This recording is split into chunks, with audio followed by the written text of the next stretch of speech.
जो last stage है जिसको एडवांस्ड ऑस्टियोआर्थराइटिस कहते हैं, जब घुटने के अंदर की ग्रीस या कार्टिलेज पूरी तरीके से खराब हो गई होती है। और आज के इस वीडियो में हम बात करेंगे घुटने में होने वाली आर्थराइटिस, या जिसको आम भाषा में हम ग्रीस खत्म हो जाना कहते हैं। मैं आपसे दो सेंटेंसेस में बात करता हूँ।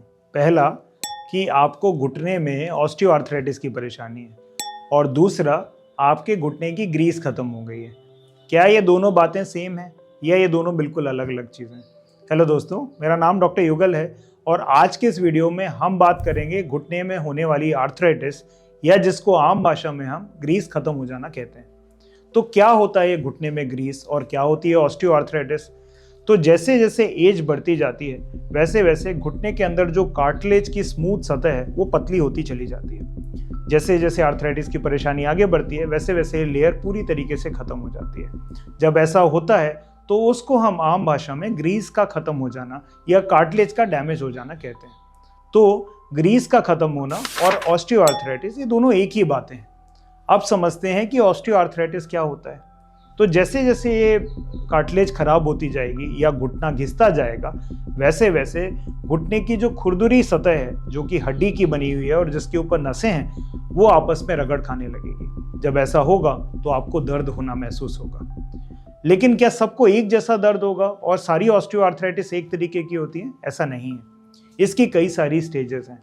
तो शुरुआती स्टेज में, जिसे हम माइल्ड ऑस्टियोआर्थराइटिस कहते हैं, उस स्टेज में आपको सिर्फ लंबा चलने के बाद दर्द आना शुरू होगा। बहुत देर तक अगर आप घुटना मोड़ के ज़मीन पर बैठे हैं तो दर्द महसूस होगा, और अगर आप सीढ़ियाँ चढ़ना उतरना कर रहे हैं तो उसमें दर्द महसूस हो सकता है। जब प्रॉब्लम अगली स्टेज में जाती है, जिसे मॉडरेट ऑस्टियोआर्थराइटिस कहते हैं, तब ये जो चलने का डिस्टेंस है या दर्द आने का डिस्टेंस है वो कम होने लगता है। अब आप बहुत लंबे समय तक किचन में खड़े होकर काम नहीं कर पाते हैं, या अपने मॉर्निंग वॉक का जो टाइम है वो आप कम करने लगे। इसके बाद जो लास्ट स्टेज है जिसको एडवांस्ड ऑस्टियोआर्थराइटिस कहते हैं, जब घुटने के अंदर की ग्रीस या कार्टिलेज पूरी तरीके से खराब हो गई होती है, उस स्टेज में घुटने की बोन्स आपस में चिपकने लगती हैं और आपको अब पेन इवन बिना चले भी होने लगा।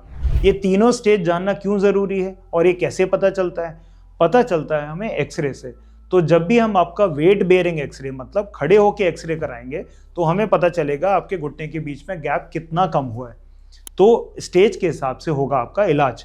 अगर आपको माइल्ड ऑस्टियोआर्थराइटिस है तो उस स्थिति में दवाइयों की मदद से, फिजियोथेरेपी की मदद से और घुटने में लगने वाले ग्रीस के इंजेक्शंस की मदद से इस बीमारी को कंट्रोल में रखा जा सकता है।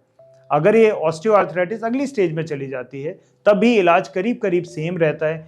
इसके अलावा और हम PRP इंजेक्शन जैसे ट्रीटमेंट को भी यूज़ कर सकते हैं।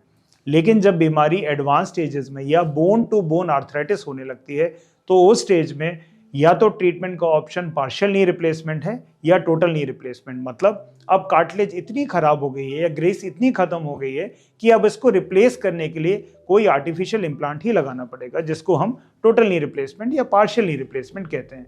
आपको कौन सी स्टेज की ऑस्टियोआर्थराइटिस है और आपको क्या तकलीफ हो रही है, हमें कमेंट सेक्शन में ज़रूर बताइएगा और हम आपको सही इलाज की सलाह देंगे। धन्यवाद।